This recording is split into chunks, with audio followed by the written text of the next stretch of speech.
Welcome students, and let's begin with our class, that is class Mammalia, because we belong to this class. और finally ये हमारी last class है और इसके बाद हम एनिमल किंगडम के क्लासिफिकेशन से बाहर आ पाएंगे।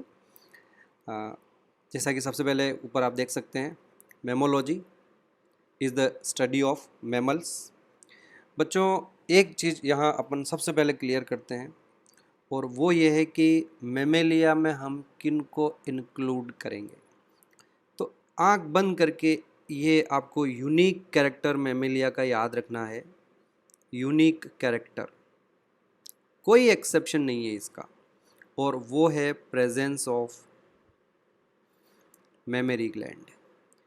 प्रेजेंस ऑफ मेमोरी ग्लैंड, हो ही नहीं सकता इसका कोई एक्सेप्शन। जिस किसी भी एनिमल में मेमोरी ग्लैंड प्रेजेंट है, it will be included in mammals. अब आपको कई बार ऐसे क्वेश्चंस आएंगे जहां ऑप्शंस दिए होंगे कि which one of the following is a characteristic of Mammalia. देखो, मैं यहाँ क्लियर करता हूँ। Presence of memory gland, presence of diaphragm, presence of hairs body के ऊपर, प्रेजेंस ऑफ पिन्ना, फिर हमारे ब्रेन में एक स्ट्रक्चर आएगा, मैं आगे एक्सप्लेन करूँगा, कॉर्पस कैलोसम। हमारी नेक में जो सर्वाइकल वर्टिब्रे के बारे में हम बात करेंगे, 7 सर्वाइकल वर्टिब्रे होते हैं। ये मैं कुछ नाम लिए हैं, अभी आप घबराएं नहीं। मैं ये बताना चाह रहा हूँ कि ये सभी कैरेक्टरिस्टिक फीचर जो है मैमल्स के हैं। अब ऑप्शन में आपको दे दिया कि which one of the on which basis an animal can be included in class Mammalia. अब वहाँ ऑप्शन लिखा होगा मेमोरी ग्लैंड, डायफ्राम, हेयर्स और पिन्ना। तो अब ये तो सारे ही कैरेक्टरिस्टिक मैमल्स के हुए, लेकिन आपको सबसे ऊपर प्रायोरिटी पे जो कैरेक्टरिस्टिक फीचर लेना है वो मेमोरी ग्लैंड को लेना है, because there is a not even a single exception of this characteristic feature. हर वो एनिमल जिसमें मेमोरी ग्लैंड होगी, that will be included in Mammalia. और उल्टे शब्दों में कहें, मेमेलिया में हम उन्हीं एनिमल्स को रखते हैं जिनमें मेमोरी ग्लैंड प्रेजेंट है। तो that is the unique characteristic. जिस तरह से बर्ड्स का यूनिक कैरेक्टरिस्टिक फीचर क्या होगा, कोई कहता है उसके पास विंग्स होते हैं, फ्लाइट। अरे नहीं, बर्ड्स का यूनिक कैरेक्टरिस्टिक फीचर जो है वो उनके ऊपर फेदर्स का पाया जाना। कई सारी बर्ड्स ऐसी जिनमें विंग्स नहीं होते। अभी हमने बात करी है, जो पेंगुइन होता है उसमें विंग्स है ही नहीं, उसमें तो फ्लिपर्स है, पर बॉडी के ऊपर फेदर्स जरूर होंगे और विंग्स का पाया। इवन मैमल्स हैं, जैसे बैट्स होती है उसके पास विंग्स है, तो क्या विंग्स है तो उसको बर्ड्स में इंक्लूड कर दें? नहीं, हमने बैट को बर्ड्स में क्यों नहीं इंक्लूड किया? उसके पास फेदर्स नहीं है। उसको मेमेलिया में क्यों इंक्लूड किया? क्योंकि उसके पास मेमोरी ग्लैंड है। तो आंख बंद करके इस क्लास को जो हमने नाम दिया है ना बच्चों, क्लास मेमेलिया, ये सिर्फ मेमोरी ग्लैंड की वजह से इस क्लास को हमने नाम दिया है। Therefore one of the most important characteristic feature of Mammalia, जो यूनिक कैरेक्टर है, वो मेमोरी ग्लैंड हो जाएगा। ओके, अब हम इसके कुछ दूसरे फीचर्स के बारे में, दूसरे जो जनरल कैरेक्टर्स हैं उनके बारे में बात करें तो सबसे पहले बात करें कि ये मैमल्स पाए कहाँ जाते हैं बच्चों। अगर हम इनके डिस्ट्रीब्यूशन की बात करें तो just like arthropods, mammals are cosmopolitan. Cosmopolitan का मतलब होता है फाउंड एवरीवेयर। कॉस्मोपॉलिटन है ना, तो ये वर्ड तुम्हारे लिए नया हो सकता है, कुछ बच्चों को नहीं पता होगा what is the meaning of cosmopolitan. Cosmopolitan का मतलब फाउंड एवरीवेयर। तो mammals are also present everywhere. जैसे कहाँ कहाँ मिलेंगे मैमल्स? आपके पोलार आइस कैप्स जो हैं वहाँ पर भी हैं। पोलार आइस कैप्स मतलब हमारे जो ग्लोब के दोनों पोल्स पर जो आइस कैप्स हैं वहाँ पे स्लो ये मिलता है, पोलार बेयर मिलता है। और पोलार बेयर क्या है? मैमल है, तो वहाँ पर भी मिलते हैं। डेजर्ट्स में भी मैमल्स मिलेंगे आपको। माउंटेन्स पर भी आपको मैमल्स मिल जाएंगे। ग्रास लैंड्स ले लें हम, वहाँ पर भी मैमल्स मिल जाएंगे। कोई डार्क केव्स ले लें हम, वहाँ पे भी आपको उन केव्स में मैमल्स मिल जाएंगे।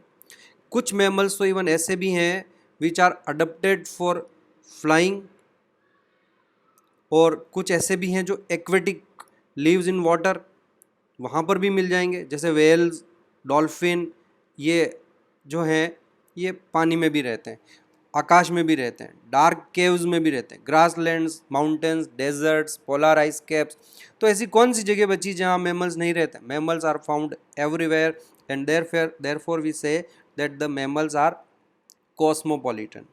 ओके बच्चों, आगे बढ़ते हैं हम, और अब हम बात करते हैं इनके बॉडी के बारे में। तो जैसा कि जनरली हम बात करते हुए आए, body is divided into 4 parts: head, neck, trunk और टेल। कुछ एक्सेप्शन जैसे इवन ह्यूमन बींग्स हैं तो हमारे पास टेल एब्सेंट है, बट अदरवाइज मैमल्स में body is divided into 4 parts: head, neck, trunk और टेल। एक मैमेलिया में और इम्पोर्टेंट फीचर है बच्चों, और वो है डायफ्राम। What is diaphragm? तो ये जो हमारी नेक है, और उसके बाद जैसे मैं यहाँ एक्सप्लेन करूँ आपको, एक डायग्राम रफली ऐसा बनाते हैं हम, देखिए।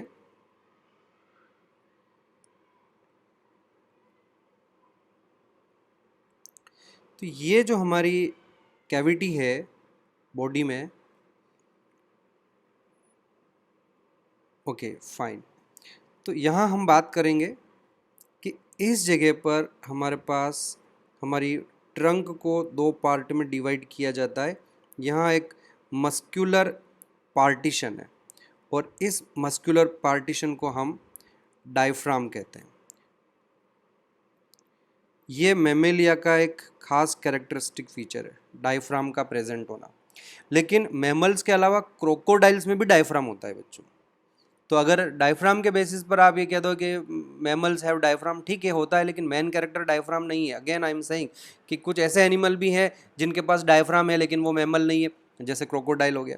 तो ये जो है डायफ्राम एक पार्टीशन है, और इस तरह से हमारी बॉडी कैविटी को 2 पार्ट में डिवाइड करते हैं। ऊपर वाली कैविटी को हम थोरेसिक कैविटी कहेंगे। ऊपर वाली जो जिसमें लंग्स होंगे हमारे और जिसमें हमारा हार्ट होगा, उस वाले पार्ट को हम थोरेसिक कैविटी कहेंगे, थोरेसिक कैविटी। और डायफ्राम के नीचे वाली ये जो पूरी कैविटी होगी, इसे हम एब्डोमिनल कैविटी कहेंगे, एब्डोमिनल कैविटी कहते हैं। अब इस डायफ्राम का फंक्शन क्या है? डायफ्राम का फंक्शन बॉडी को 2 पार्ट में डिवाइड करना नहीं है। बेसिकली डायफ्राम के जो फंक्शंस हैं वो मल्टीपल फंक्शंस है। पहला और मोस्ट इम्पोर्टेंट फंक्शन जो है वो तो इट हेल्प इन रेस्पिरेशन, क्योंकि इसी की वजह से जो हमारे यहाँ पर लंग्स होंगे, उन लंग्स में इस तरह से प्रेशर पड़ता है, उन लंग्स पर प्रेशर डालना ताकि उनसे हवा बाहर निकल सके। फिर डायफ्राम नीचे होता है, तो जब हम ब्रीदिंग करते हैं, जब हम रेस्पिरेशन करते हैं, तो हमारे डायफ्राम का ऊपर नीचे होना एक नॉर्मल प्रोसेस है, और इसी की वजह से हम इनहेलेशन और एक्सहेलेशन करते हैं, यानी सांस अंदर लेते हैं और सांस बाहर निकालते हैं। तो main function of diaphragm is definitely that it help in respiration. लेकिन बच्चों, apart from respiration, diaphragm also help in defecation, defecation. What is defecation? जो हमारा फीकल मैटर है, जो हमारा स्टूल है, मीन्स जो हमारा अनडाइजेस्टेड फूड है, उसको हम एनस से जो बाहर निकालते हैं, और वो जो प्रोसेस है उसको हम डिफिकेशन कहते हैं।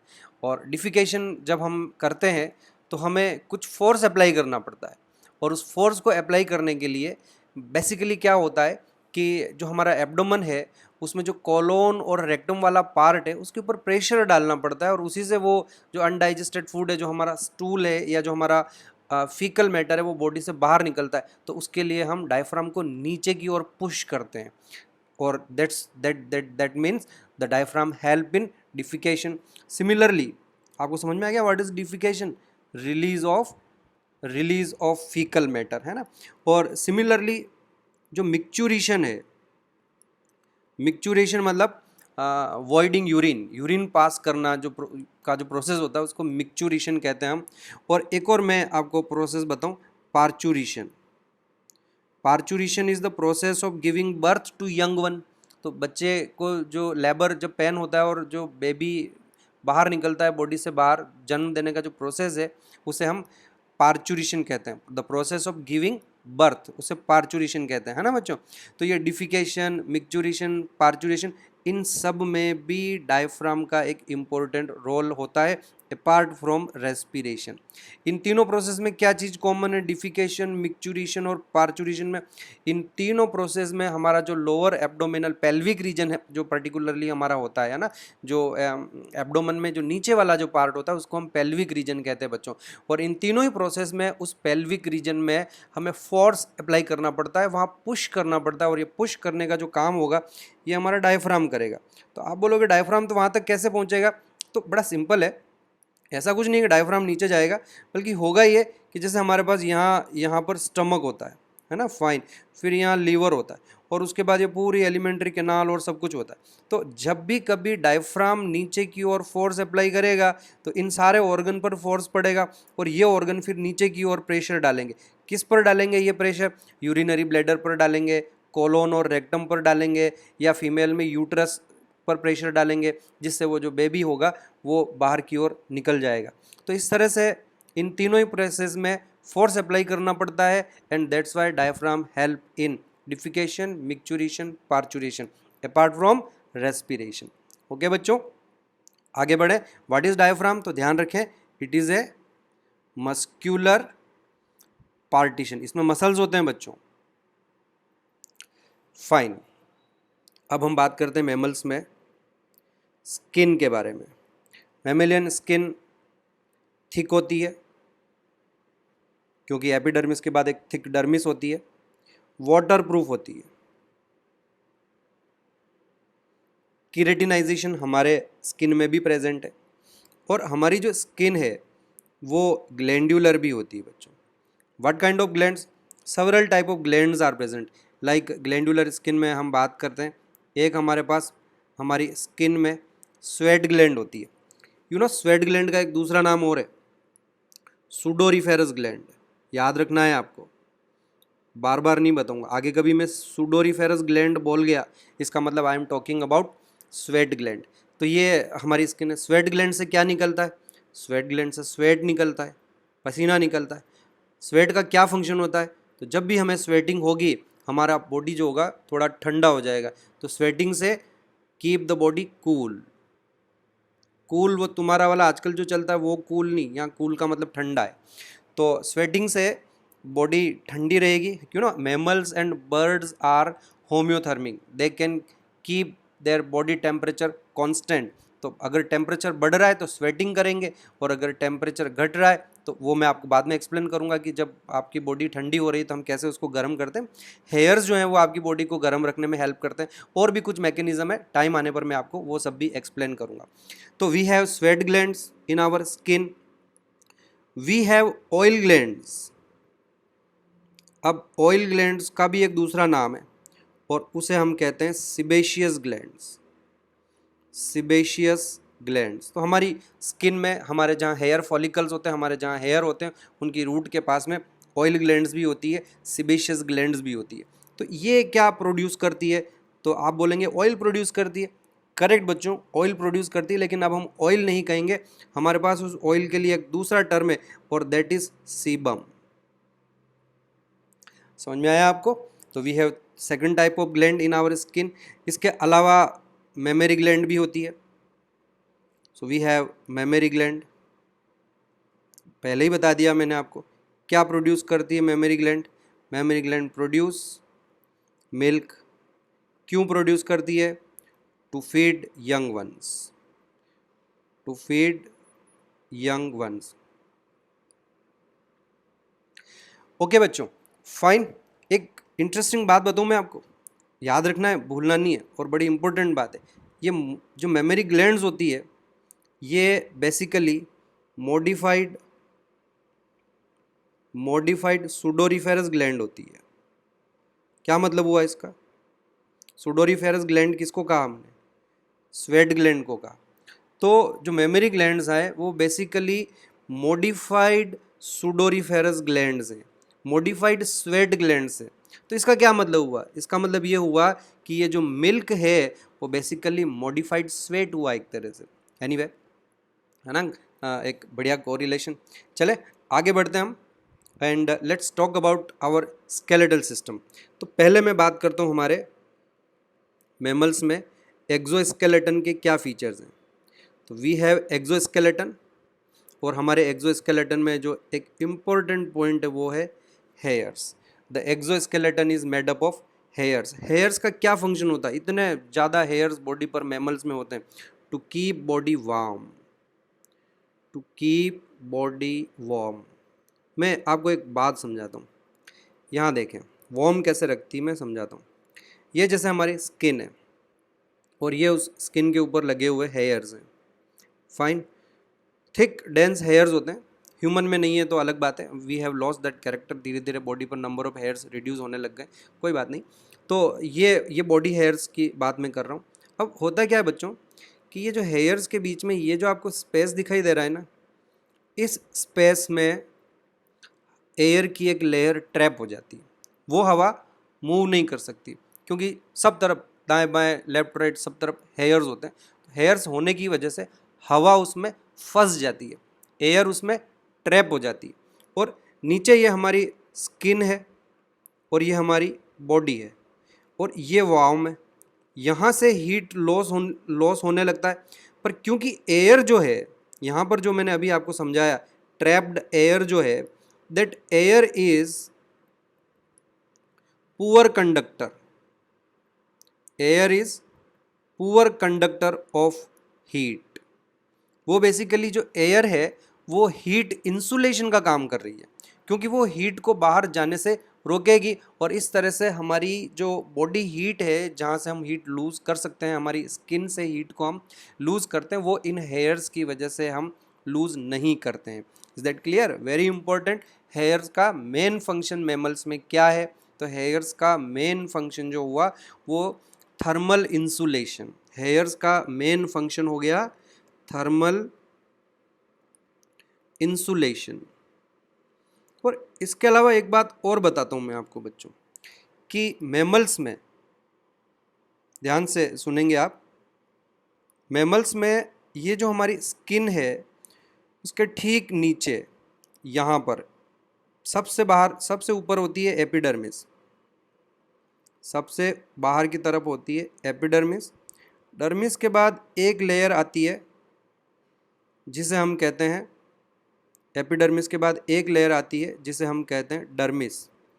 और इस डर्मिस के बाद में नीचे की ओर एक लेयर और आएगी हमारी स्किन में। इस लेयर को, क्योंकि ये डर्मिस के भी नीचे है ना, तो इस लेयर को हम कहेंगे हाइपोडर्मिस। ये जो हाइपोडर्मिस है ये बेसिकली एडिपोज टिश्यू होता है, यानी कि फैटी टिश्यू है ये। यहाँ पर फैट का स्टोरेज होता है, ठीक है। तो सभी मैमल्स में, जो अभी मैंने शुरुआत में स्किन के बारे में बताया, कि स्किन हमारी थिक होती है। थिक क्यों होती है? क्योंकि एपिडर्मिस के बाद डर्मिस भी थिक है, और डर्मिस के बाद नीचे जो हाइपोडर्मिस है वो भी थिक होती है।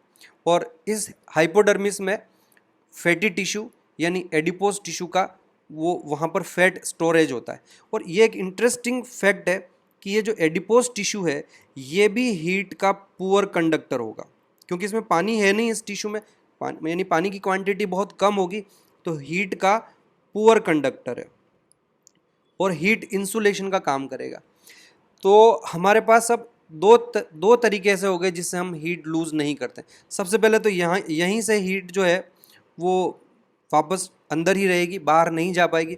और जो थोड़ी बहुत हीट बाहर चली भी गई तो वो इस हेयर की लेयर को वापस वहाँ से क्रॉस करके नहीं जाएगी। आया समझ में? वो बाहर जो एयर की लेयर है वो मूव नहीं कर रही है, और वो जो वहाँ ट्रैप्ड एयर है वो हीट को बाहर जाने से रोकती है।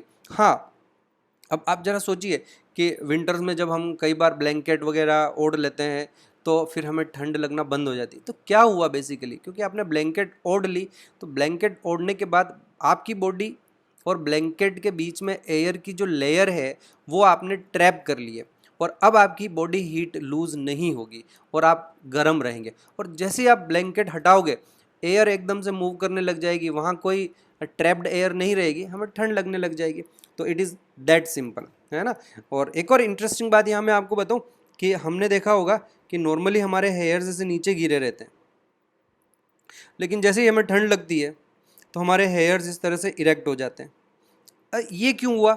ये इसलिए हुआ बच्चों कि अगर आपके हेयर्स ऐसे नीचे की तरफ रहेंगे तो यहाँ पर जो एयर की लेयर ट्रैप होगी वो थिन होगी, और अगर आपके हेयर्स ऐसे खड़े हो गए तो यहाँ पर जो एयर की लेयर ट्रैप हो रही है वो आपकी इतनी मोटी लेयर हो गई। मोटी लेयर होगी तो हीट को ज़्यादा अच्छे से इंसुलेशन होगा, पतली लेयर होगी तो हीट का इंसुलेशन प्रॉपरली नहीं हो पाएगा। तो this is another interesting feature है ना, कि क्यों सर्दियों में ठंड लगने पर बाल खड़े हो जाते हैं। उसके पीछे रीज़न हो गया, क्लियर रीज़न है कि बाल खड़े होने से उसमें जो हवा फंसेगी उसकी थिकनेस ज़्यादा होगी, और ऐसे में हीट लॉस कम होगा और हमें ठंड कम लगेगी। फाइन बच्चों, तो एक्सोस्केलेटन में मैंने आपको बताया कि हमारा एक्सोस्केलेटन हेयर्स से बना होता है, और हेयर्स का मैंने आपको मेन फंक्शन समझा दिया कि ये हेयर्स जो हैं वो हमारी बॉडी को वार्म रखते हैं। तो बेसिकली हेयर्स नहीं रख रहे, हेयर्स के बीच में फंसी हुई एयर जो है वो आपकी बॉडी को वार्म रखती है, लेकिन उस एयर को फंसाने का काम कौन कर रहा है? उस एयर को ट्रैप करने का काम हेयर्स कर रहे हैं। इसके अलावा एक्सोस्केलेटन में सिर्फ हेयर्स ही नहीं है, एक्सोस्केलेटन में कुछ और स्ट्रक्चर हैं जिनको हम इंक्लूड करेंगे। क्लोज है ना, जो फिंगर्स होते हैं वहाँ पर इस तरह के ये कर्व्ड इस तरह के जो स्ट्रक्चर्स होते हैं इनको क्लोज कहते हैं, और अगर ये स्ट्रक्चर फ्लैट हो तो इनको हम नेल्स कहते हैं। तो सभी मैमल्स में नेल्स नहीं होते हैं, नेल्स सिर्फ ह्यूमन में होते हैं, मंकीज़ में होते हैं और एप्स में होते हैं। और एप्स जानते हो आप, जो जिनके पास टेल नहीं होती, जैसे चिंपैंजी, ओरेंगुटान, गोरिल्ला, ये सब जो हैं इनको हम एप्स कहते हैं बच्चों। तो इनमें क्लोज नहीं होते हैं, इनमें नेल्स होते हैं। इसके अलावा जो गाय भैंस बकरी जो होते हैं उनके पास हूफ होते हैं। हूफ का प्लूरल क्या हो जाएगा? प्लूरल उसका हूव्स होता है। तो आप जैसे घोड़े को गाय को कभी देखो तो उनके पास नीचे इस तरह का, उनके लेग्स के वहाँ पर ये इस तरह का स्ट्रक्चर होता है। ये भी कीरेटिन का ही बना हुआ है। ये हूफ हो गए, ये भी हमारा एक्सोस्केलेटन का पार्ट है। और कई सारे मैमल्स में हॉर्न्स भी होते हैं, तो horns are also part of exoskeleton. तो एक्सोस्केलेटन में कौन कौन से स्ट्रक्चर्स आ गए? Hairs, claws, nails, hooves and horns. चलिए एक्सोस्केलेटन के बाद हम बात करते हैं हमारे लिम्स की। तो मैमल्स में two pairs of pentadactyl limbs हैं, पेंटाडेक्टाइलस लिम्स हैं। तो ये मैं आपको शुरू से समझाया। टेट्रापोडा में एम्फीबिया, रेप्टिलिया, एविज और मैमल्स सभी के पास पेंटाडेक्टाइलस लिम्स हैं। आप बोलोगे कि बर्ड्स में नहीं है, अरे बर्ड्स में मॉडिफाई हो गए इवोल्यूशन में, बट अदरवाइज रेप्टाइल्स में भी थे, एम्फीबिया में भी हैं और मैमल्स में भी होंगे, है ना। और एटलीस्ट बर्ड्स में 4 लिम्स मॉडिफाई हुए हैं। हाइंड लिम्स तो हैं ही उनके पास, जो कि वॉकिंग वगैरह में फंक्शन कर रहे हैं, वहाँ पर 5 फिंगर्स होती। ज़रूरी नहीं है हर बार 5 फिंगर्स आपको दिखे, कई बार कुछ 1-2 फिंगर्स वेस्टिजियल होती। जैसे इवन अभी हम इसकी बात करते हैं, ये जो गाय वगैरह की हम बात कर रहे हैं, तो इनके पास भी ये यहाँ पर ये जो पार्ट है ये उनकी एक सिंगल फिंगर है बच्चों। बाकी की 4 फिंगर्स कहाँ गई? वो गई, वेस्टिजियल हो गई। तो ये पॉसिबल है कि कुछ फिंगर्स वेस्टिजियल हो जाती है, बट इन जनरल हम जनरल कैरेक्टरिस्टिक की अगर हम बात करेंगे तो mammals have 2 pairs of pentadactylous limb. तो 2 पेयर्स कौन से? एक पेयर 4 लिम्स का और दूसरा पेयर हाइंड लिम्स का। करेक्ट बच्चों। और ये लिम्स करते क्या है? This limbs are adapted for various functions. Limbs are adapted, अलग अलग तरह के, सबके लिम्स एक जैसे नहीं है। Limbs are adapted for various functions like, जैसे हमारे लिम्स हैं हाइंड लिम्स, तो वो वॉकिंग में काम आ रहे हैं। हॉर्स वगैरह, डियर वगैरह, इनमें वो रनिंग में काम आ रहे हैं। मंकी वगैरह में ये किसके लिए अडप्ट हो गए? क्लाइंबिंग के लिए अडप्ट हो गए। इसके अलावा कुछ मैमल्स जो बरोइंग होते हैं तो वो बिल बनाने के लिए किसकी हेल्प लेते हैं? उनके लिम्स की हेल्प लेते हैं बेटा। तो limbs are adapted for walking, running, climbing, burrowing. कुछ जो जिनमें फ्लिपर्स वगैरह होते हैं जैसे वेल, इनमें तो they have their limbs are modified for swimming. और जो बैट्स वगैरह हैं उनमें जो लिम्स हैं they are modified for flying. तो limbs are modified for various purposes like walking, running, climbing, burrowing, swimming, flying etcetera. तो all this you must remember, ये सारे कैरेक्टर हमें याद रखना है। चलिए अब हम बात करते हैं इनके एक एक सिस्टम को स्टार्ट करते हैं, और सबसे पहले बात करते हैं इनके डाइजेस्टिव सिस्टम की। Digestive system in mammals. तो बच्चों डाइजेस्टिव सिस्टम में सबसे पहले तो हमें दांतों के बारे में ही डिस्कशन करना है कि दांत कैसे हैं, यानी कि इनका डेंटिशन कैसा है। तो मैमल्स का बता चुका हूँ मैं आपको, सारे पॉइंट्स एक बार कहीं ना कहीं डिस्कस किए जा चुके हैं। थीकोडोंट टीथ होते हैं। What you mean by thecodont, एक बार रिवाइज कर दूँ कि इस तरह का सॉकेट हो और उस सॉकेट के अंदर दांत इस तरह से फिटेड हो, तो इसे हम थीकोडोंट कहते हैं। ओके बच्चों। फिर हिटरोडोंट है, यानी एक जैसे नहीं है, अलग अलग तरह के। हिटरोडोंट, 4 तरह के दांत होंगे, है ना। इंसीजर्स, कैनाइन्स, प्रीमोलार्स और मोलार्स, तो ये हिटरोडोंट हो गए। और मोस्ट ऑफ द मैमल्स में दांत एक बार टूटने के बाद फिर से आ जाते हैं, तो mostly teeth are diphyodont. Digestive system में एक और चीज़ हमें याद रखनी, बड़ा इंपॉर्टेंट पॉइंट है जो अब बताने जा रहा हूँ मैं आपका, कि हमारा जो लोअर जो होता है मैमल्स में, ध्यान से सुनेंगे, हमारा जो लोअर जो होता है it contains only one bone. पूरा नीचे वाला जो हमारा जबड़ा है, नीचे वाला जो हमारा जो है, उसमें सिर्फ एक ही बोन होती है। लोअर जो consist of a single bone. ये सिर्फ मैमल्स में ऐसा होता है। बर्ड्स में, रेप्टाइल्स में, एम्फीबिया वगैरह में जो लोअर जोज होते हैं वहाँ मल्टीपल बोन्स होती है। हमारे लोअर जो में एक ही बोन होती है, सिंगल बोन होती है, और उस सिंगल बोन का नाम है बच्चों, उसे हम डेंटरी कहते हैं। उसे हम डेंटरी कहते हैं मैमल्स में, और ह्यूमन में इसे हम मैंडिबल कहते हैं। बाकी सभी मैमल में उसे डेंटरी के नाम से जाना जाएगा, और ह्यूमन में आपकी मर्जी हो तो बोल दीजिए डेंटरी, लेकिन ह्यूमन में उसे हम मैंडिबल के नाम से जानते हैं। Mandible in case of human.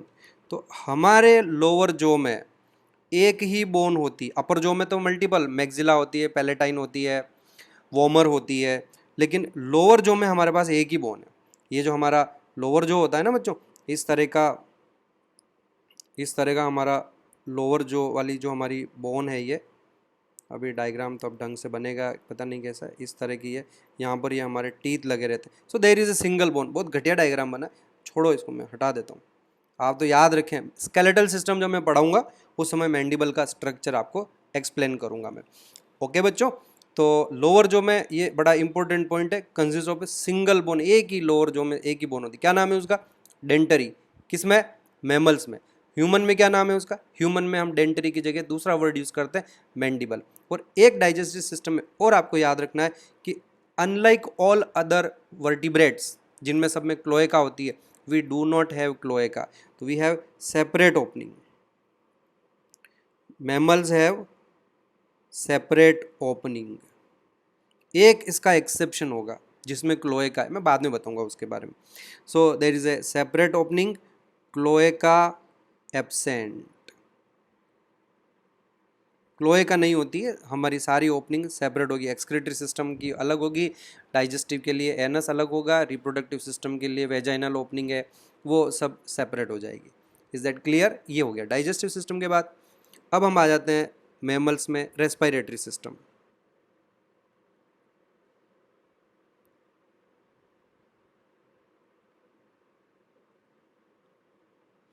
तो क्या इसमें हमें बताने की ज़रूरत है? कुछ भी बताने की ज़रूरत नहीं है। Respiration is with the help of lungs. कोई भी मैमल हो, ध्यान से सुनना, चाहे डॉल्फिन हो, चाहे वेल हो, एक्वेटिक हो, हवा में उड़ने वाली कोई बैट हो, डेजर्ट में रहने वाला कोई कैमल हो, सारे मैमल्स कहीं पर भी रहें, respiration is with the help of lungs. और एक चीज़ और, कि हमारा ये जो ट्रेकिया होता है, और उसके बाद ये हमारी ब्रोंकाई है, और उसके बाद ये हमारे लंग्स हैं। तो मुझे अभी ये तो नहीं पढ़ाना है आपको, मैं तो आपको ये बताना चाहता हूँ, जस्ट एक डायग्राम ऐसे ही बना दिया। यहाँ ये जो हमारा ट्रेकिया है इसकी शुरुआत में, यहाँ पर ये तो रिंग्स होती है, और ट्रेकिया की बिगिनिंग में इस जगह पर हमारे पास एक साउंड प्रोड्यूसिंग ऑर्गन है जिसकी हेल्प से मैं अभी आपसे बातें कर रहा हूँ, है ना, और इसे हम लेरिंग्स कहते हैं। साउंड प्रोड्यूसिंग ऑर्गन है ये हमारा, और इसकी लोकेशन देखी आपने, ट्रेकिया की बिगिनिंग में है ये। और बर्ड्स में क्या बताया था मैंने आपको, बर्ड्स में ट्रेकिया के एंड में यहाँ आपको बताया गया था, वहाँ लिरिंग्स होता है, उनमें जो साउंड प्रोड्यूसिंग ऑर्गन है उसका नाम लिरिंग्स होता है, और हमारे जो साउंड प्रोड्यूसिंग ऑर्गन है उसका नाम लेरिंग्स है। तो रेस्पिरेटरी सिस्टम में क्यों बता रहा हूँ, क्योंकि जो हमारा साउंड प्रोडक्शन का फंक्शन है ये हमारे रेस्पिरेटरी सिस्टम का ही फंक्शन है बच्चों।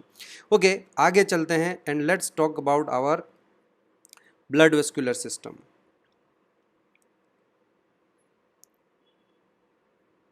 Blood vascular system.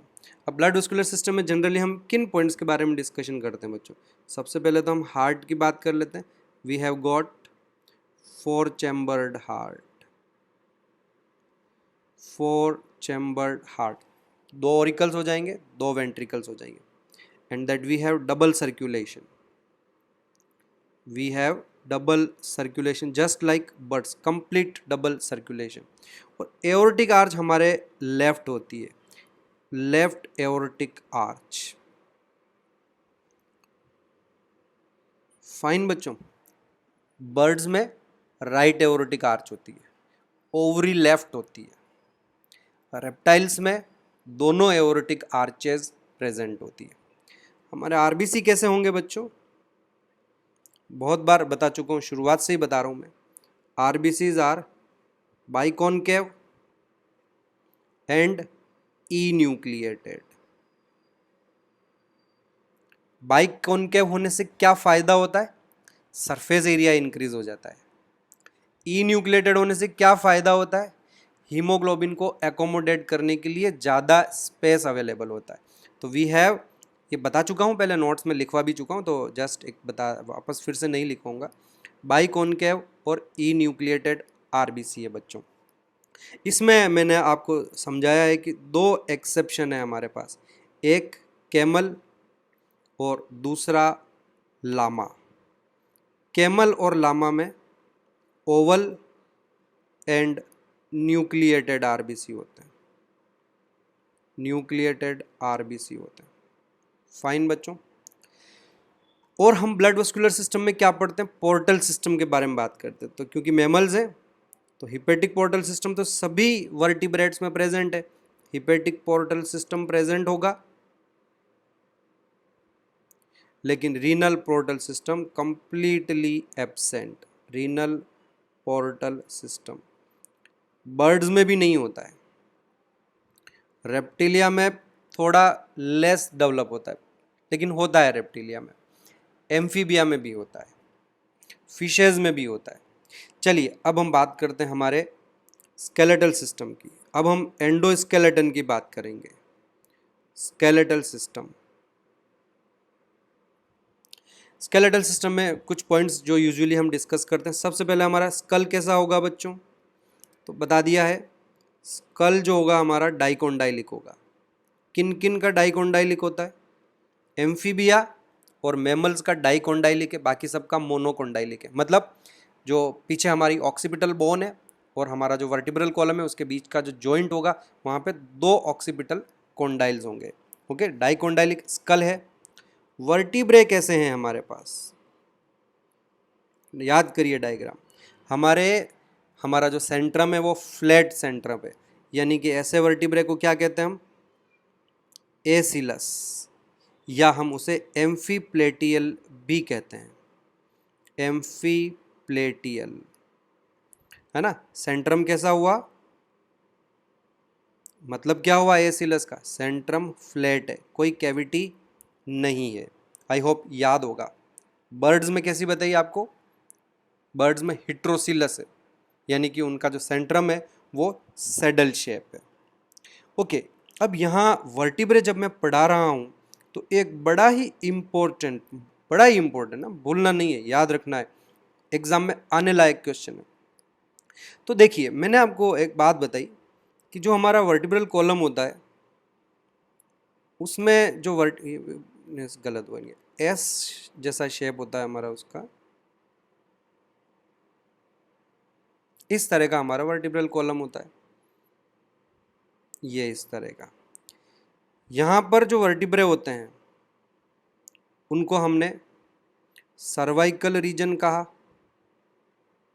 ये डायग्राम मैं पहले बना चुका हूँ, एक बार फिर से बना रहा हूँ। उसके बाद हमारा जो रीजन आता है वो थोरेसिक रीजन आता है। तो यहाँ जो वर्टिब्रे होंगे ये थोरेसिक वर्टिब्रे होंगे, थोरेसिक रीजन। उसके बाद ये जो कर्व आ गया है यहाँ से लंबर रीजन है, और ये जो नीचे वाला पोर्शन आया है ये सैक्रल रीजन है। ये तो क्या है, ह्यूमन का बनाया है। यहाँ नीचे अगर ह्यूमन के अलावा कोई और होता तो फिर यहाँ पर कोडल रीजन और आ जाता, टेल वाला रीजन, कोडल रीजन और आ जाता है। अब ये क्यों बता रहा हूँ मैं आपको, ये इसलिए बता रहा हूँ बच्चों कि सभी मैमल्स का एक इम्पोर्टेंट कैरेक्टरिस्टिक फीचर है कि हमारी जो नेक होती है, नेक जो है, हमारी गर्दन जो है, वहाँ पे जो सर्वाइकल वर्टिब्री है वो हमेशा 7 सर्वाइकल वर्टिब्रे होगी, 7 सर्वाइकल वर्टिब्रे होंगे। अब कैसा भी एनिमल हो, गर्दन कितनी भी लंबी क्यों ना हो, कितनी भी छोटी क्यों ना हो, जिराफ हो गया, कैमल हो गया, उसकी नेक में भी 7 ही सर्वाइकल वर्टिब्रे होंगे। नेक कितनी भी लंबी क्यों ना हो, वर्टिब्रे की साइज बड़ी हो जाएगी। हो सकता है वर्टिब्रे के बीच में कोई दूसरा टिश्यू आ जाए जिससे थोड़ा स्पेस मिल जाएगा उनको, बट वर्टिब्रे का जो काउंट होगा वो 7 होगा। और छोटा सा चूहा है, छोटा सा छछूंदर, कोई मॉल वगैरह भी हो गया, श्रू भी हो गया, उसकी नेक छोटी होगी भले ही, पर उसकी नेक में सर्वाइकल वर्टिब्रे जो होगी वो 7 ही होगी। तो देयर आर 7 सर्वाइकल वर्टिब्रे। तो ये तो बड़ा ही इंपॉर्टेंट मेमेलियन कैरेक्टरिस्टिक फीचर है मैमल्स में, with only 2 exceptions. 7 cervical vertebrae का सिर्फ 2 ही एक्सेप्शन है। एक इसमें एक्सेप्शन हो जाएगा आपका, यहां लिख लेता हूं, एक्सेप्शन किस किस में है।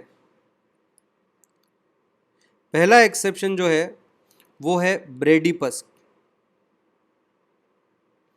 ब्रेडीपस, इसका दूसरा नाम है 3-toed स्लॉथ।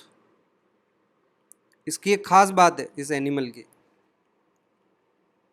क्या कि इसमें 9 या 10 सर्वाइकल वर्टिब्रे हो सकते हैं, 7 से ज़्यादा होते हैं इसमें।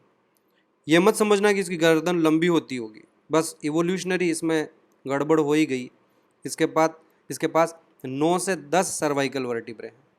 और दूसरा जो एक्सेप्शन है सर्वाइकल वर्टिब्रे का, वो समुद्र में रहने वाला एक मैमल है जो हर्बीवोरस होता है, तो इसलिए हम उसको सी काऊ कहते हैं। गाय घास खाती है, ये भी घास ही खाता है, मतलब वेजिटेरियन ही है ये।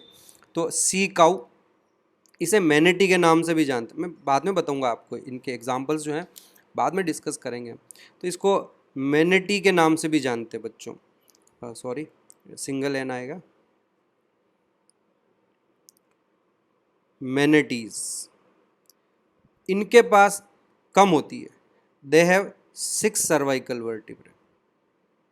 तो विद दिस 2 एक्सेप्शन, बाकी जितने भी मैमल्स हैं, चाहे वो हाथी हो, इंसान हो, घोड़ा हो, गधा हो, बकरी हो, गाय हो, भैंस हो, व्हेल हो, डॉल्फिन हो, कोई भी बैट हो, ऊपर टेरोपस जो उड़ रहा है, कोई भी हो, 7 सर्वाइकल वर्टिब्रे होंगे, है ना, विथ ओनली 2 एक्सेप्शन। एक एक्सेप्शन कौन हुआ, ब्रेडीपस, 3-toed स्लॉथ कहते हैं। इसकी एक खास बात है कि इसके पास 9 से 10 सर्वाइकल वर्टिब्रे होते हैं। नहीं बच्चों, जस्ट किडिंग, 9 से 10 ये तो होते हैं। इसकी एक खास बात और है, और वो आप लोगों से मिलती जुलती है, कि ये दुनिया का सबसे लेजी एनिमल है, लेजीएस्ट एनिमल है ये। अगर ये किसी पेड़ पर बैठा हुआ है और वहाँ कोई, ये अमेरिका में मिलता है, तो वहाँ कोई पूमा या ऐसा कोई लेपर्ड पैंथर जैसा कोई एनिमल आ गया और इसको दिख गया और इसको लग रहा है कि ये उसकी अप्रोच में है, यानी कि वो ये पेड़ पे बैठा हुआ है और इसको लग रहा है कि वो पूमा ऊपर चढ़ के मुझे मार के खा जाएगा, तो भी ये 2 इंच वहाँ से नहीं हिलेगा। It would it would prefer to die rather than move. जिस पेड़ पर ये एक बार चढ़ जाता है पूरी जिंदगी उसी पेड़ पर रहता है। हाँ, एक बार उतरता है, अगर उस पेड़ पर कोई फीमेल पार्टनर नहीं है तो रिप्रोडक्शन के लिए ये ढूंढने जाएगा, एक बार लाइफ में कभी उतरेगा, दूसरा पेड़ पर कभी जाएगा, but otherwise it will remain on the same tree through out the life. इतना इतना लेजी होता है कि इसकी बॉडी के ऊपर एल्गी ग्रो करने लग जाती है, ये कभी उस एल्गी को भी साफ नहीं करता है। That much lazy animal is that. कभी फ्लड वगैरह आ गया, पानी ऊपर चढ़ने लगा, जिस ब्रांच पर ये बैठा है वो ब्रांच अगर पानी में डूबने जैसी सिचुएशन में आ रही है तो स्विमिंग आती है इसको। इनफैक्ट सारे मैमल्स को आती है। All mammals are born swimmer. हाथी को भी समुद्र में डाल दोगे वो तैर लेगा, सारे मैमल्स, कुत्ता, सबको तैरना आता है, बोर्न स्विमर है। 9 महीने हम एमनियोटिक कैविटी में स्विमिंग ही तो करते हैं। वो ठीक है, ह्यूमंस में क्या, बाद में फियर की वजह से हम स्विमिंग भूल जाते हैं और फिर से नए सिरे से सीखना पड़ता है। अदरवाइज अगर आप किसी इवन न्यू बॉर्न बेबी को भी उसकी नेक को सपोर्ट देने के लिए, हमारे ये एक दिक्कत है कि नेक जो है वो सपोर्टेड नहीं रहती है, तो नेक में कुछ सपोर्ट देना पड़ता है और उसके बाद अगर आप उसको पानी में डाल दो तो वो भी स्विमिंग कर लेगा।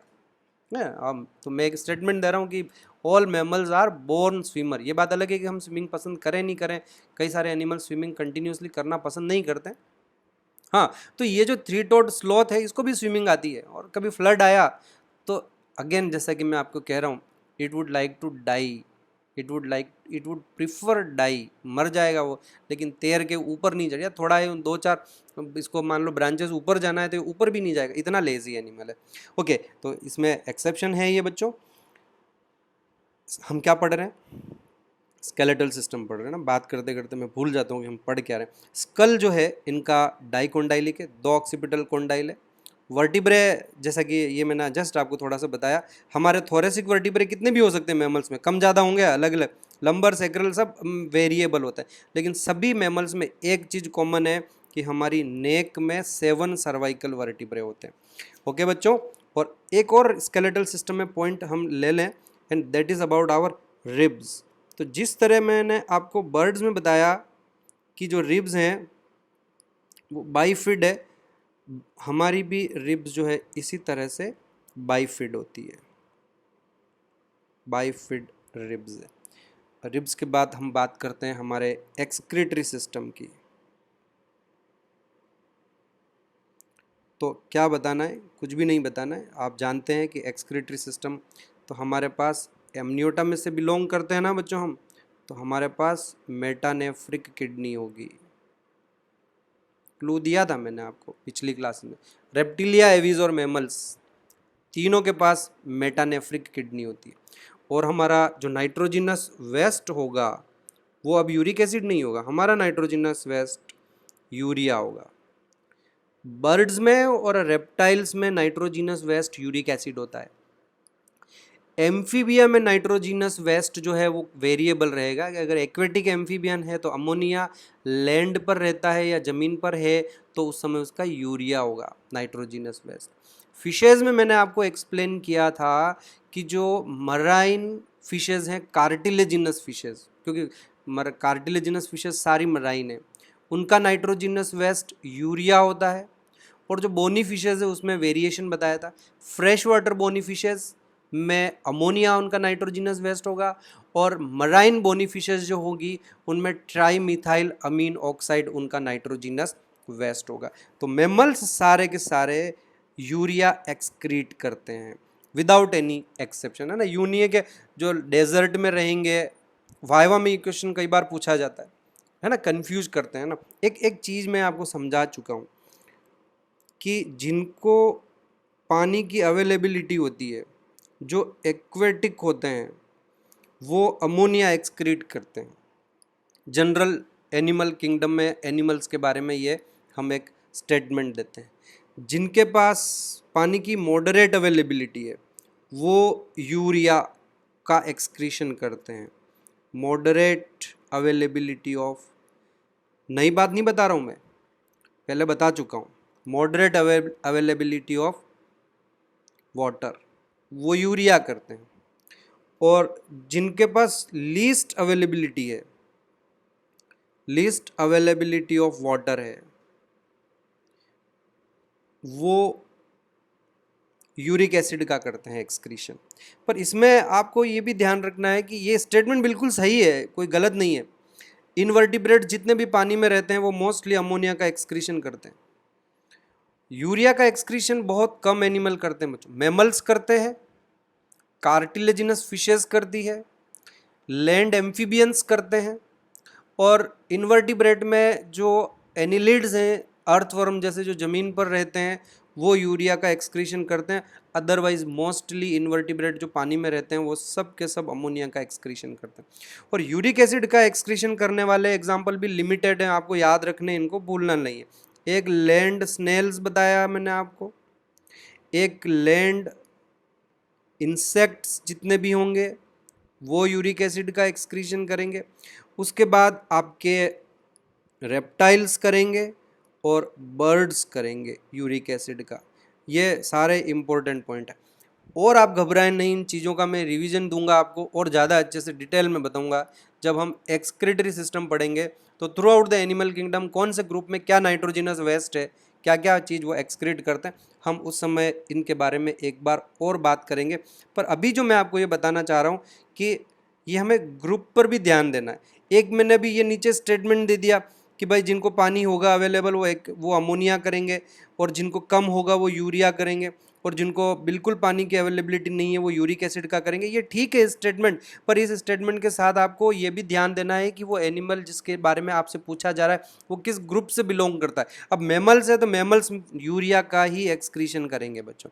अब वो मैमल फिर भले डॉल्फिन हो जाए जो पानी में रह रही है, या भले कैमल हो जाए जो डेजर्ट में रह रहा है। अब आप बोलोगे कि कैमल तो डेजर्ट में रहता है तो वो यूरिक एसिड का एक्सक्रीशन करेगा, नहीं भाई नहीं करेगा, वो यूरिया का ही एक्सक्रीशन करेगा। ये बात और है कि वो कंसंट्रेटेड यूरिया होगा, उसमें पानी की मात्रा कम होगी, पर since that animal is mammal तो वो यूरिया का एक्सक्रीशन करेगा। अब जैसे बर्ड्स में हमने पेंगुइन की बात करी कि पेंगुइन तो पानी में रहता है, एक्वेटिक बर्ड है, तो क्या वो अमोनिया का एक्सक्रीशन शुरू कर देगा? नहीं करेगा। ग्रुप पर ध्यान देना है आपको, इट बिलोंग्स टू बर्ड्स, यानी कि वो यूरिक एसिड का एक्सक्रीशन करेगा। फाइन, तो ये इनके एक्सक्रीटरी सिस्टम के बारे में हमने बात करी। एक्सक्रीटरी सिस्टम के बाद अब हम बात करते हैं मैमल्स के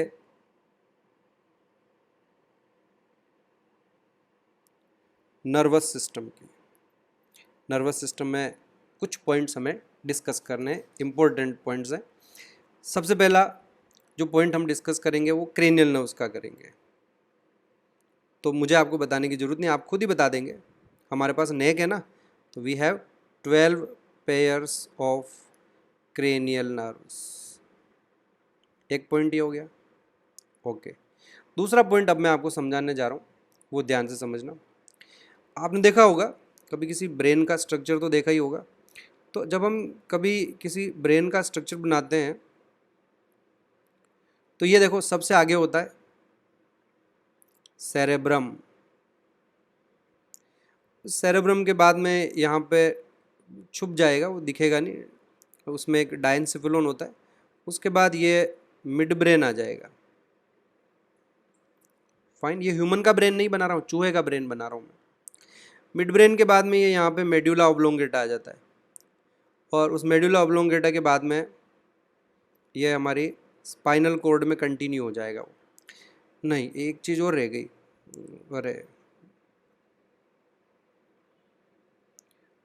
थोड़ा इस जगह पर एक सेरेबेलम भी आएगा, और सेरेबेलम के बाद में ये मेड्यूला ऑब्लोंगेटा आएगा। फाइन, पढ़ाऊंगा मैं आपको, नर्वस सिस्टम के समय बात करेंगे। अभी जो बताना चाह रहा हूँ वो पॉइंट आप ध्यान से समझें कि ये जो सेरेब्रम आपको यहाँ दिखाई दे रहा है, इस सेरेब्रम के बीच में एक पार्टीशन है, और इस पार्टीशन की वजह से जो सेरेब्रम है दो हाफ्स में डिवाइड हो गया, और इनको हम कहते हैं सेरेब्रल हेमीस्फीयर्स। ये आपने अपनी छोटी क्लासेस में पढ़ा भी होगा, सेरेब्रल हेमीस्फीयर्स कहते हैं। नहीं पढ़ा कोई बात नहीं, मैं पढ़ा रहा हूँ आपको। ठीक, पॉइंट जो मैं अभी आपको ये बताना चाहता हूँ कि हमारे इस ब्रेन में सेरेब्रल जो दोनों हेमीस्फीयर्स हैं उनके बीच में ये यहाँ पे एक पार्टीशन है ना। तो ऐसे में क्या है कि जो सेरेब्रम का राइट पोर्शन है और जो लेफ्ट पोर्शन है इनके बीच में कम्युनिकेशन के लिए नर्व का एक बैंड, नर्व्स का एक बैंड होता है जो इधर से उधर जाता है। ठीक है, समझ में आया आपको? So that there is a band of nerves between right and left cerebral hemisphere, और इसको हम कहते हैं corpus callosum. Presence of corpus callosum is a mammalian characteristic feature. सिर्फ मैमल्स में होता है, मैमल्स में भी कुछ एक्सेप्शन है जिनमें नहीं होता है, और ये एक्सेप्शन आज मैं जितने पढ़ा रहा हूँ आपको सब के सब आपको याद रखने, कुछ भी भूलना नहीं है। तो एक तो प्रोटोथीरिया में नहीं होता है ये, और एक मेटाथीरिया में नहीं होता है ये, बाकी सभी मैमल्स में होता है, एब्सेंट प्रोटोथीरिया और मेटाथीरिया में। अब आप बोलोगे ये प्रोटोथीरिया और मेटाथीरिया क्या हुआ? तो ये मैं क्लासिफिकेशन जब मैमेलिया का पढ़ूंगा उस समय क्लियर हो जाएगा, अभी मैं नहीं बताऊंगा आपको कि ये प्रोटोथीरिया और मेटाथीरिया क्या होता है। तो अभी तो आप ये याद रखें कि what is corpus callosum, a band of nerves which connect left and right cerebral hemispheres. This is a mammalian character, हमारे नर्वस सिस्टम का एक इंपॉर्टेंट पार्ट है ये कॉर्पस कैलोसम। ठीक बच्चों, दूसरा जो कैरेक्टरिस्टिक फीचर मैं अभी आपको यहाँ बताना चाहूँगा, ये जो पार्ट है ये मिड ब्रेन है, ये मिड ब्रेन हो गया। ठीक है, और इस मिड ब्रेन में आपको ये जो 4 स्फीयर्स दिखाई दे रहे हैं, ये जो मैंने बनाए हैं, इन 4 स्फीयर्स को हम ऑप्टिक लोब्स कहते हैं। 1, 2, 3 और 4।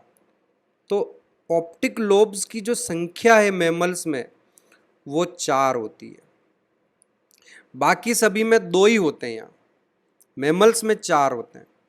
और इन 4 ऑप्टिक लोब्स को हम एक नाम देते हैं, that is corpora quadrigemina. Corpora quadrigemina, Quadra मतलब 4 होता है ना। Corpora quadrigemina is a characteristic feature of mammals again presence of 4 optic lobes. बाकियों में 2 ही होते हैं, और फिर उसको नाम क्या देते हैं? कॉर्पोरा बाइजेमिना। लेकिन हमारे ये 4 होते हैं, नाम क्या देते हैं हम इसको? Corpora quadrigemina. तो ये हो गया बेटा इनके नर्वस सिस्टम में 3 पॉइंट एक्सप्लेन किए मैंने। पहला, क्रेनियल नर्व्स 12 होती है। दूसरा, राइट और लेफ्ट सेरेब्रल हेमिस्फीयर को आपस में कनेक्ट करने के लिए इनके पास नर्व्स का एक बैंड होता है जिसे हम कॉर्पस कैलोसम कहते हैं। और तीसरा, मैंने आपको समझाया कि इनके पास 4 ऑप्टिक लोब्स होते हैं जिन्हें हम कॉर्पोरा क्वाड्रिजेमिना कहते हैं। अब बात करते हैं हम इनके ईयर की। ईयर में मुझे ज़्यादा कुछ नहीं बताना है। पहला, that they have pinna. External ear में अब 2 पार्ट हो जाएंगे, पिन्ना भी होगा और फिर एक्सटर्नल ऑडिटरी कैनाल भी होगी। बर्ड्स में भी एक्सटर्नल ईयर होता है पर उसमें पिन्ना नहीं होता है, सिर्फ एक्सटर्नल ऑडिटरी कैनाल होती है जो बाहर एक छेद की तरह आपको दिखाई देगी।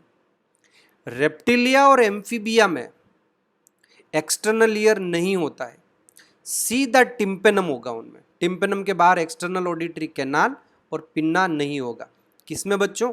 रेप्टिलिया और एम्फीबिया में। और फिशेज में तो मैंने आपको समझा दिया कि उनमें तो टिम्पेनम भी नहीं होगा और उनमें मिडल ईयर भी नहीं होगा, उनमें सीधा इंटरनल ईयर होता है। मैमल्स में एक्सटर्नल ईयर होगा, उसमें पिन्ना प्रेजेंट होगा। पिन्ना का एक एक्सेप्शन है और वो प्रोटोथीरिया। प्रोटोथीरिया में पिन्ना एब्सेंट है, प्रोटोथीरिया में पिन्ना एब्सेंट होता है। फाइन बच्चों, और अब हमारे मिडल ईयर में मैमल्स में 3 बोन्स आ जाएगी मिडल ईयर में, मेलियस, इंकस और स्टेपीज। मेलियस अब तक क्या क्या सिनेरियो था कि अब तक जिनमें भी मिडल ईयर है, यानी कि एम्फीबिया, रेप्टिलिया और एवीज, उनके मिडल ईयर में सिंगल ईयर ऑसिकल होता है। नाम क्या देते हैं हम उसको? Columella orris. यहाँ क्या नाम है? हमारे पास तीन ईयर ऑसिकल्स हैं, तीन छोटी छोटी हड्डियाँ हैं, मेलियस, इंकस और stapes. And do you know the one interesting fact regarding stapes? ये जो स्टेपिस बोन है, ये हमारी बॉडी की स्मॉलेस्ट बोन है।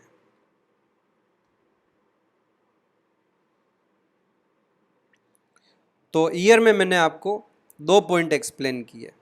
एक, that we have pinna with the exception of prototheria, prototheria के पास पिन्ना नहीं होता है।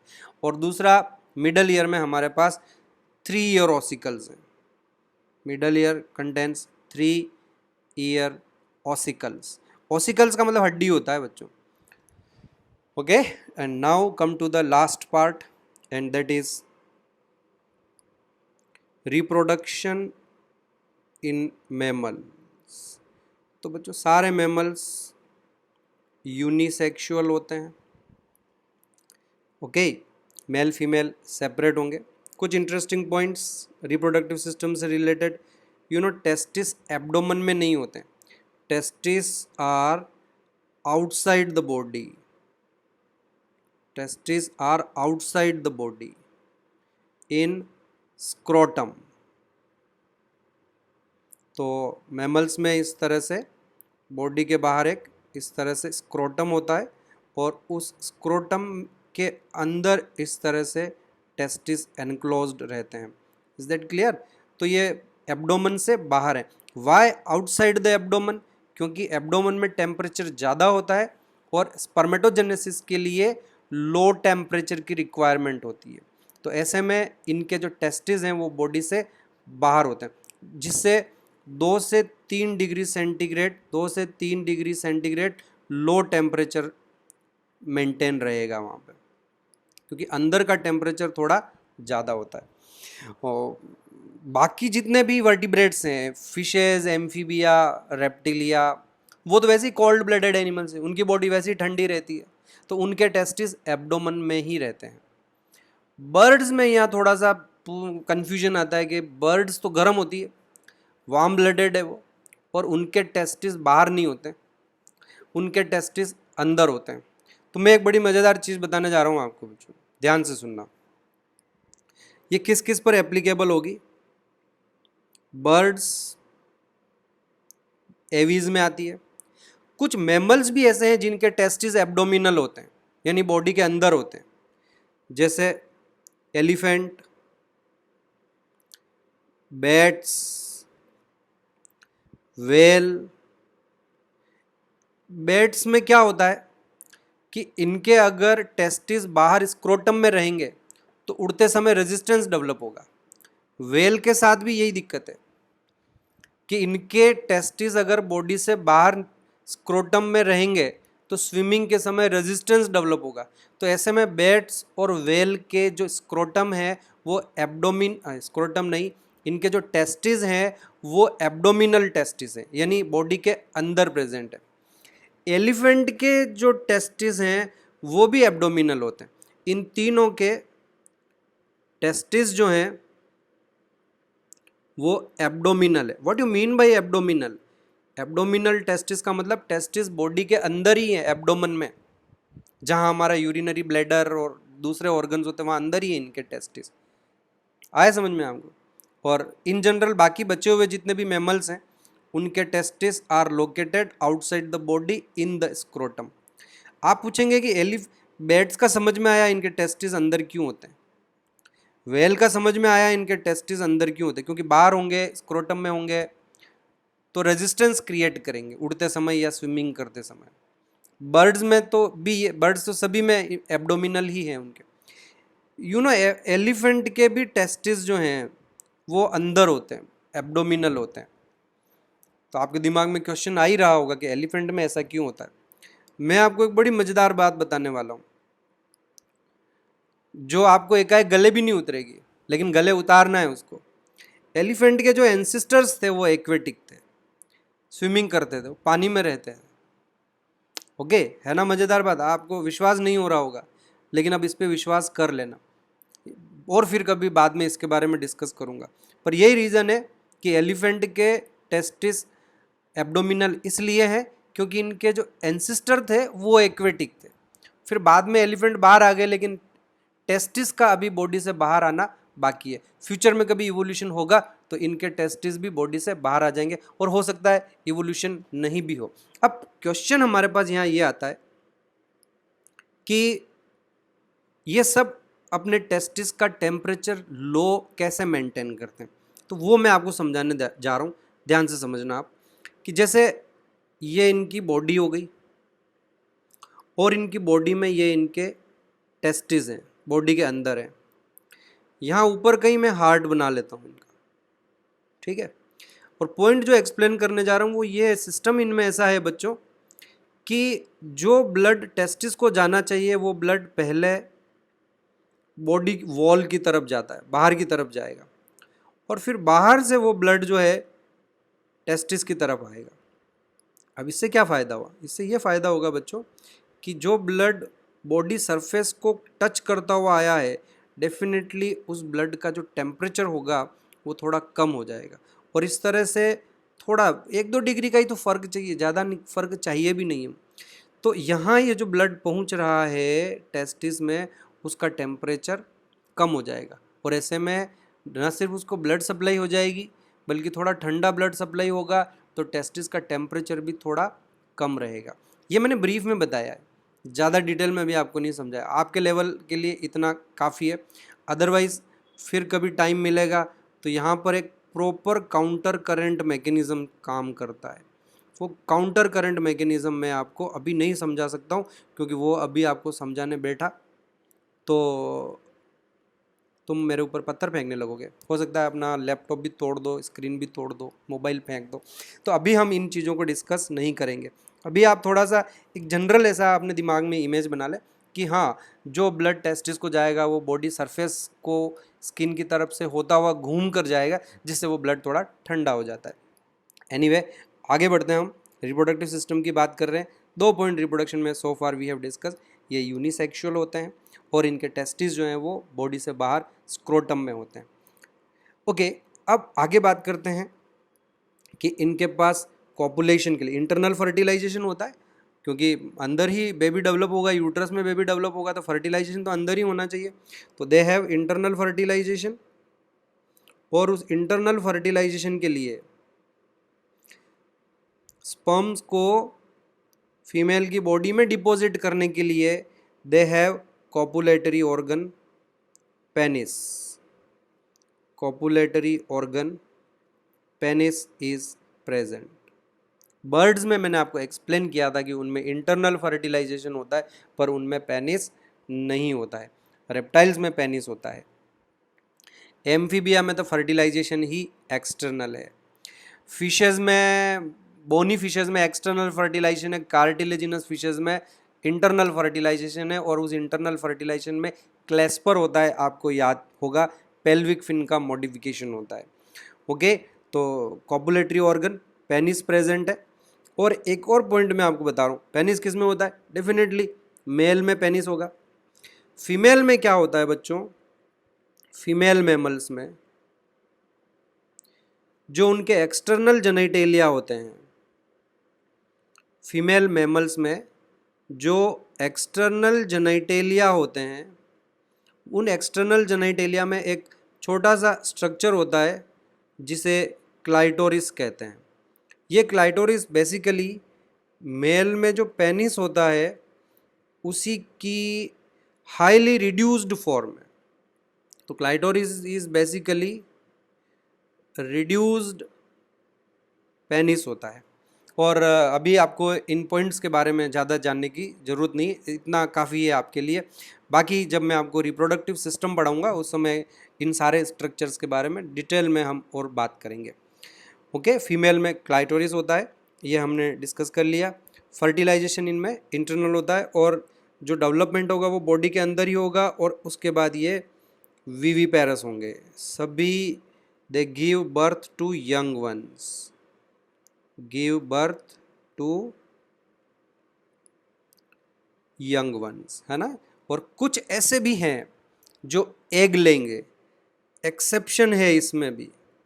और एक्सेप्शन कौन, बार बार वही आ रहे हैं, प्रोटोथीरिया। ये प्रोटोथीरिया क्या होते हैं वो अभी बाद में हम बात करेंगे। एक्सेप्शन प्रोटोथीरिया, ये एग लेइंग मैमल्स हैं। एग लेइंग में ये बच्चे नहीं देते हैं, ये अंडे देते हैं। अब आप बोलोगे कि अंडे देते हैं मेमेलिया से बाहर निकाल दो इनको। अरे नहीं निकाल सकते भैया। अंडे देना या बच्चे देना मेमेलियन कैरेक्टर, उसके बेसिस पर मेमेलियन कैरेक्टर डिसाइड नहीं होता है। कोई एनिमल मैमल है या नहीं है ये डिसाइड होगा उसके पास मेमरी ग्लैंड होनी चाहिए। अब ये भले ही अंडे देते हैं प्रोटोथीरिया के जो मेंबर्स हैं, पर इनके पास मेमरी ग्लैंड होती है और इसलिए हम इन्हें मैमल्स में ही रखते हैं। ओके। उसके बाद they have got extra embryonic membranes, amnion and other extra embryonic membrane present. Amniota में आते हैं, कौन कौन आते हैं एमनियोटा में, रेप्टिलिया, एविस और मैमल्स। ओके। फिर इनके पास एक वेल डेवलप्ड प्लेसेंटा भी होता है। प्रेगनेंसी के समय प्लेसेंटा भी होता है। क्या होता है ये प्लेसेंटा, टेम्परेरी ऑर्गन है ये, इसको हम ऑर्गन की कैटेगरी में रखते हैं। टेम्परेरी ऑर्गन है। मैटरनल टिश्यू यानी कि मदर का टिश्यू और फीटल टिश्यू से बनता है, यानी कि जो फीटस होगा उसका भी कुछ पार्ट होगा और मदर का भी कुछ पार्ट होगा इसमें। तो टेम्परेरी ऑर्गन है, मेडअप